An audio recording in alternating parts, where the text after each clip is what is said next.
अब देखिए, जिस मानस को स्वयं भोले बाबा ने लिखा है, रच महेश निज मानस राखा, जिसे भोले बाबा ने रच कर अपने अंतःकरण में, अपने हृदय में रखा है, वही भोले बाबा के मन में आज उसी प्रभु की, वही रामचरितमानस की कथा सुनने की इच्छा हुई। और वो देवी से कहते हैं कि देवी चलो, कहाँ कथा सुनने जाना है। अब आप लोग बताइए, यहाँ जब कथा सुनने आते हैं, कितने लोग अपनी अपनी देवियों से कहते हैं घर पर कि चलो देवी कथा सुनने चलना है।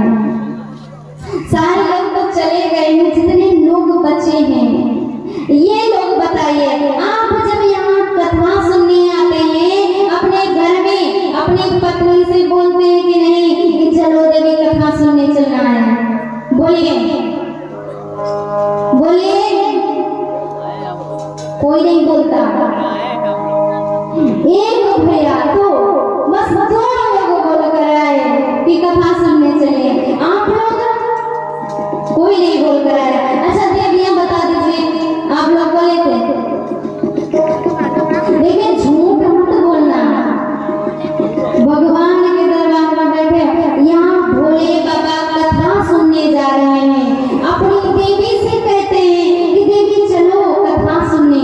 क्यों देवी को साथ में ले जा रहे हैं भोले बाबा? जैसे आप लोग अकेले आते हैं, ऐसे वो भी तो अकेले जा सकते थे कथा सुनने, फिर वो क्यों कह रहे हैं आखिर कि देवी तुम भी चलो कथा सुनने? क्यों कह रहे हैं? इसका कोई ना कोई कारण तो होगा। क्या कारण है कि भोले बाबा स्वयं त्रिलोकीनाथ अपनी देवी से कह रहे हैं कि कथा सुनने चलो। कहते हैं यदि हम कोई भी धर्म कार्य करते हैं, कुछ भी कर रहे हैं, कथा सुनने जा रहे हैं या फिर सत्संग में जा रहे हैं, भगवान का भजन कर रहे हैं, तीर्थ यात्रा पर जा रहे हैं, कोई भी छोटी से छोटी पूजा भी क्यों ना हो, यदि आप विवाहित हैं, अपनी पत्नी को साथ में नहीं ले जा रहे हैं, तो उसका कोई फल आपको मिलने वाला नहीं है। या फिर देवियां अपने पति को नहीं ले जा रही हैं साथ में, इन्हें भी कोई फल नहीं मिलने वाला है कथा सुनने का। इसीलिए यदि आप विवाहित हैं और कथा में जा रहे हैं, तो अपने जोड़े सहित आइए कथा में। भगवान के दरबार में जा रहे हैं, अपनी पत्नी को साथ में लेकर आइए। यदि पूरा फल प्राप्त करना चाहते हैं कथा का, यदि पूरा पुण्य प्राप्त करना चाहते हैं, तो जोड़े सहित आइए। अब बताइए कितने लोग कल से अपनी अपनी देवियों को साथ लेकर आएंगे? एक ही भैया लाएंगे बस, आप लोग कोई नहीं लाएगा, कोई नहीं लाओगे क्या? नहीं हुआ। अच्छा देवियां तो लाएंगी ना अपने पति को, आप लोग बस एक, अरे कम से कम हमारी लाज रख लेते आप लोग, हम भी आप लोगों की कैटेगरी से, कम से कम हमारी लाज रखने के लिए आप लोग सब बोल देते कि नहीं हम अपने स्वामी को लेकर आएंगे कल। ये लोग नहीं बोल रहे हैं, कम से कम आप लोग तो बोल देते हैं। देखिए अकेले कथा में आने का कोई लाभ नहीं है, कोई आपको पुण्य नहीं मिलने वाला। अभी जब राम जी की प्राण प्रतिष्ठा हुई थी 22 जनवरी को, सभी लोग जानते हैं अयोध्या में राम जी की प्राण प्रतिष्ठा हुई थी। वहां पर जो प्राण प्रतिष्ठा की मुख्य पूजा होती है, वहां पता है किसको मिली थी मुख्य पूजा? जो हमारे देश के प्रधानमंत्री हैं नरेंद्र मोदी जी महाराज, उनको प्राण प्रतिष्ठा की वो पूजा मिली थी। लेकिन देखिए कितना बड़ा उनका सौभाग्य था कि पूरे संसार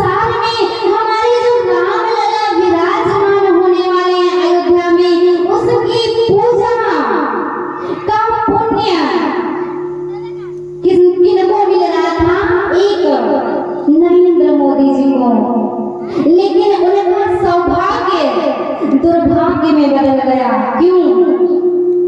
वो पूजा कर नहीं पाए। क्यों नहीं कर पाए?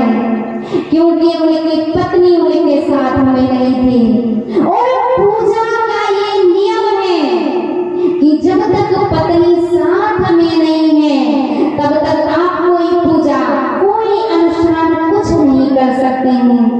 इतना बड़ा सौभाग्य होने के बाद भी उनका सौभाग्य उनके हाथ से चला गया। वहाँ एक दूसरे दाम्पत्य जोड़े को बिठाया गया पूजा करने के लिए। उन्होंने पूजा की और देखिए कितना बड़ा उनका भाग्य था। सो उन्हें पूजा करने का मौका नहीं मिला। इसलिए कहते हैं कि आप अपने आप को किसी से कम मत समझिए। आप दंपति हैं। इस संसार में हमारे रामचरितमानस में सबसे बड़ा जो आश्रम बताया गया है, जो संसार में सबसे बड़ी पूजा है, वो केवल दंपति भी करा सकते हैं, जोड़े भी कर सकते हैं, बाकी कोई नहीं। भगवान राम भी वैवाहिक जीवन को ही सर्वश्रेष्ठ बताते हैं। इस मानस में वैवाहिक जीवन को सर्वश्रेष्ठ बताया गया है। साधु संत भी जितना पुण्य नहीं कमा पाते वो पुण्य आप लोग कमा सकते हैं, परिवार में रहते हुए भी।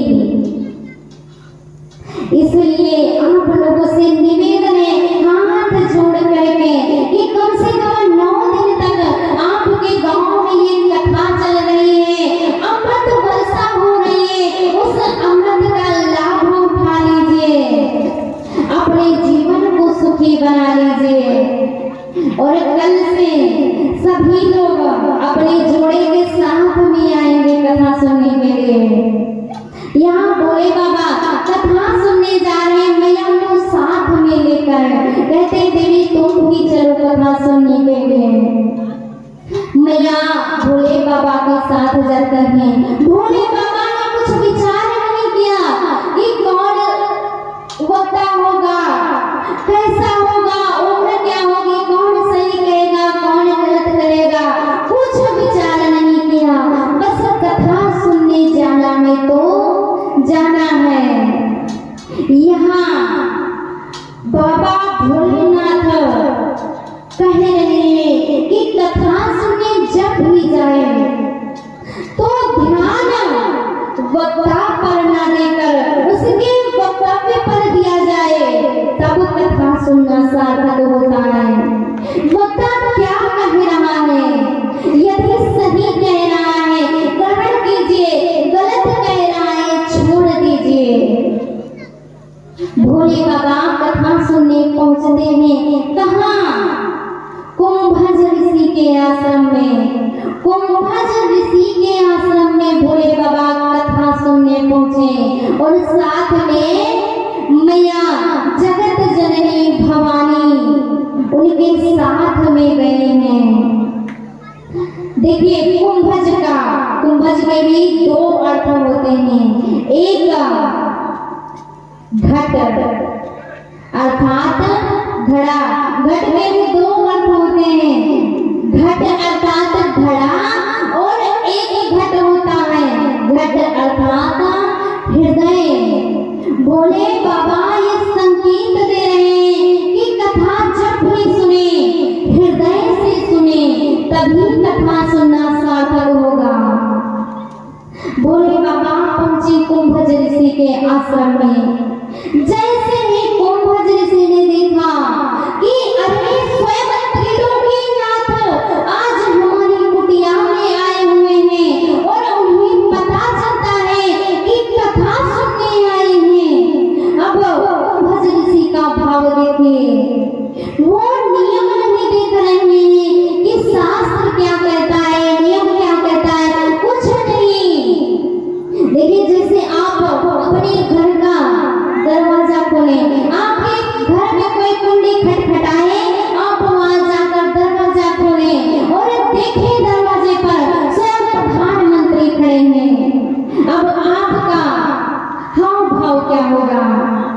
अरे ये तो स्वयं प्रधानमंत्री आ गए, अरे इन्हें कहाँ बिठाएं, क्या खिलाएं?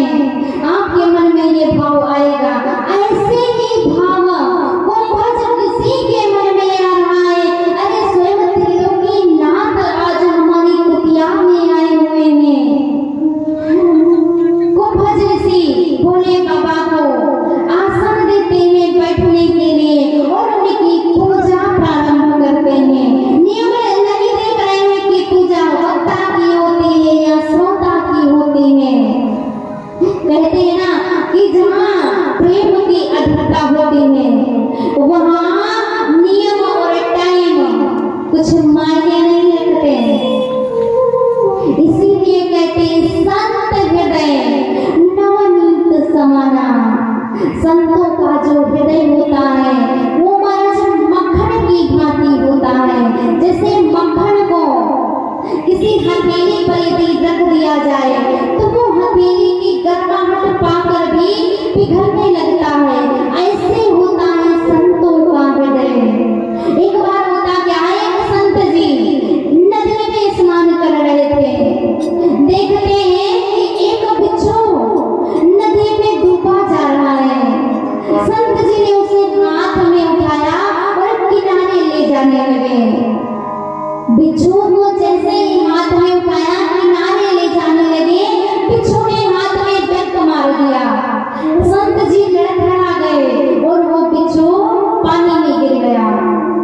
संत जी ने उसे फिर उठाया और किनारे पर ले जाने लगे। उसने फिर से डंक मारा और फिर से वो पानी में गिर गया। लेकिन संत जी ने पीछा नहीं छोड़ा, वो फिर से हाथ में उसे उठाते हैं। अब ये सारा दृश्य उनका एक शिष्य किनारे पर बैठा बैठा देख रहा था। संत जी से वो पूछने लगा कि अरे महाराज, जब ये बिच्छू बार बार आपको डंक मार रहा है फिर आप इसे क्यों अपने हाथ में उठा रहे हैं? अरे छोड़ दीजिए, जाने दीजिए। संत जी ने बड़ा सुंदर उत्तर दिया। संत जी कहते हैं कि देखो ये बिच्छू, इसका स्वभाव क्या है? इसका स्वभाव तो डंक मारना ही है ना। तो ये इतना छोटा सा जीव यदि अपना स्वभाव नहीं छोड़ रहा है तो मैं संत होकर अपना स्वभाव कैसे छोड़ दूं? बिच्छू का स्वभाव होता है डंक मारना और संत का स्वभाव होता है डूबते को किनारे पहुंचाना। तो जब ये अपना स्वभाव नहीं छोड़ रहा है तो मैं अपना स्वभाव कैसे छोड़ दूं? ये होता है संतों का हृदय। इसीलिए कहा गया है संत हृदय नवनीत समाना। आज महाराज कुंभज ऋषि भी एक संत है और उस संत के भाव में भगवान भोलेनाथ की पूजा कर रहे हैं। नियम नहीं देख रहे हैं कि नियम क्या कर रहे हैं, वो पूजा करते हैं। और इधर जैसे ही भोले बाबा की पूजा समाप्त हुई, मैया सती की पूजा प्रारंभ हुई। अब मैया सती ने जैसे ही इतना देखा कि अरे मेरे स्वामी को क्या हो गया है, अरे ये इतना भी नहीं जानते हैं कि पूजा श्रोता की होती है या वक्ता की होती है, फिर ये कथा कैसे सुनाएंगे? अरे जब इनको इतना ज्ञान नहीं है तो ये कथा क्या सुनाएंगे? मैया को संदेह हो गया कुंभज ऋषि पर। कुंभज ऋषि तो अपना स्वामी मानकर पूजा कर रहे थे, लेकिन मैया का भाव कुछ और नहीं हो गया। उनके मन में ये बैठ गया कि जब इनको इतना नहीं पता है तो ये कथा कैसे सुनाएंगे? मैया के मन में जैसे ही इतना भाव आया, मैया कुछ कथा नहीं सुनती हैं, चुपचाप बैठी रहती हैं। कुंभज ऋषि कथा प्रारंभ करते हैं। कहत सुनत रघुपति गुण गाथा, कछु दिन कहाँ रहे गिरनाथा। और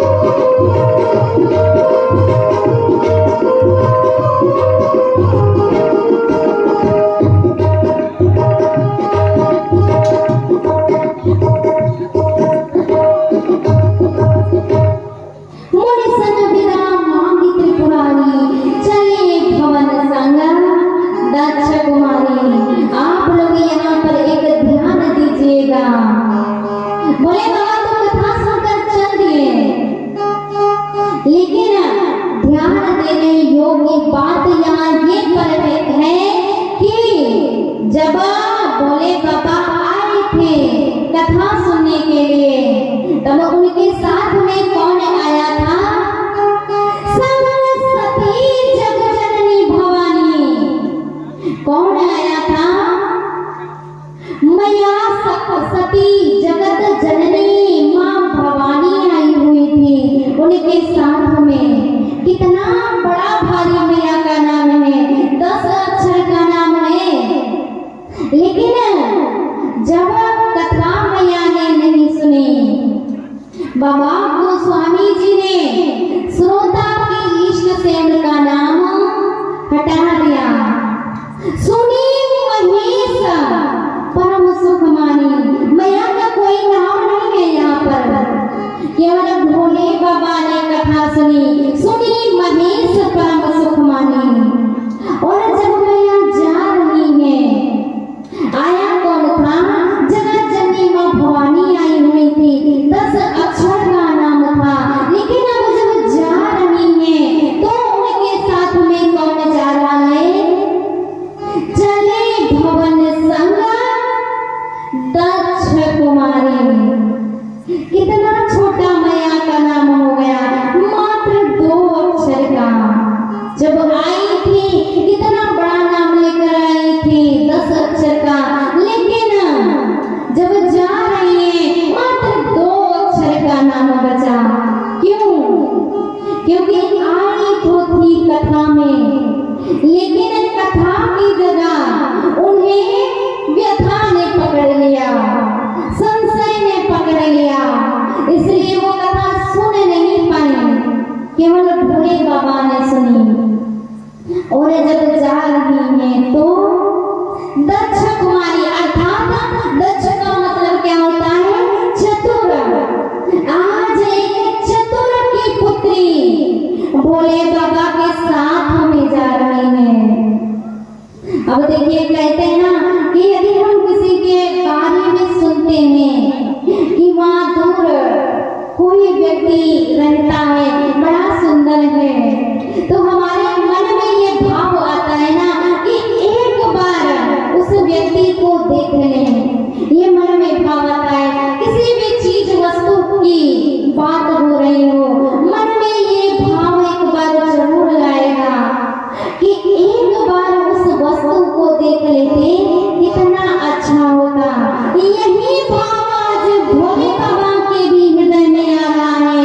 जिन प्रभु की कथा भोले बाबा ने सुनी है, आज सोच रहे हैं भोले बाबा कि प्रभु की कथा तो सुन ली, यदि प्रभु के दर्शन भी हो जाते तो कितना अच्छा होता।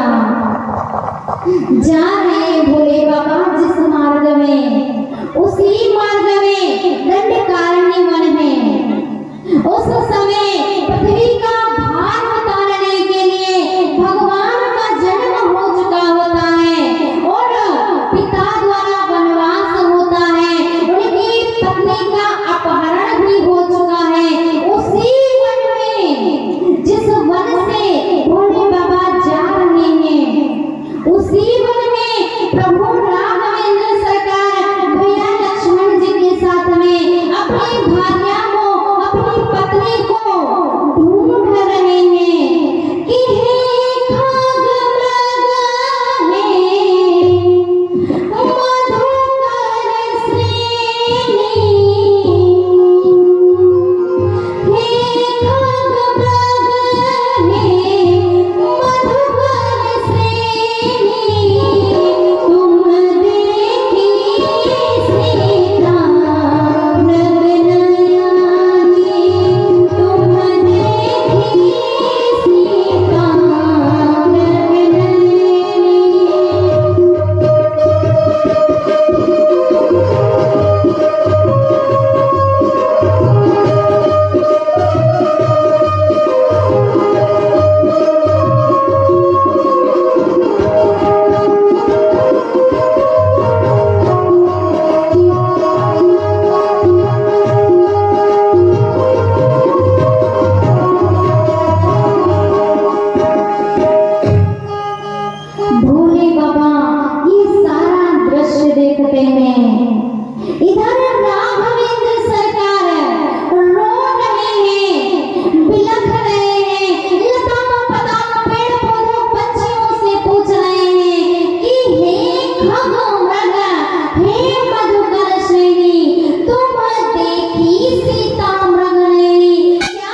ले आती हैं कि अरे मेरे स्वामी को क्या हो गया है, अरे ये दिलों के नाथ हैं, फिर भी इन दो राजकुमारों को जो अपनी पत्नी के लिए रो रहे हैं, इन्हें मेरे स्वामी प्रणाम कर रहे हैं।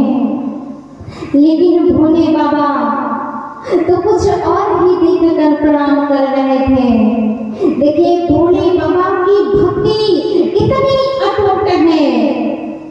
इधर राघवेंद्र सरकार रो रहे हैं और भोले बाबा हंस रहे हैं। आप लोग बताइए, यदि आपका कोई परम मित्र हो, एकदम आपके हृदय के नजदीक हो, यदि वो आपके सामने रो रहा हो, तो क्या आपको हंसी आएगी? आपका परम मित्र आपके सामने रो रहा है, क्या आपको हंसी आएगी? नहीं आएगी। लेकिन भोले बाबा जिनके 24 घंटे अपने ध्यान में जिन्हें बिठाए रहते हैं, जिनका सतत मनन चिंतन करते रहते हैं, वही सरकार आज इधर रो रहे हैं और भोले बाबा मुस्कुरा रहे हैं, उन्हें प्रणाम कर रहे हैं। जय सच्चिदानंद जग पावन, अस कहीं चलो मनोजन सावन। बाबा की भक्ति देखिए, देखिए जब भी भक्ति करनी है, भोले बाबा की ही तरह कीजिएगा जैसे भोले बाबा ने भक्ति की थी। 24 घंटे भोले बाबा राघवेंद्र सरकार को अपने अंतःकरण में बसाए रहते हैं। ऐसे ही भक्ति कीजिए तो कहते हैं कि यदि आप ऐसी भक्ति करेंगे तो एक न एक दिन भगवान आपको अवश्य मिलेंगे। कि निकलेगा तेरी भक्ति का परिणाम, तेरी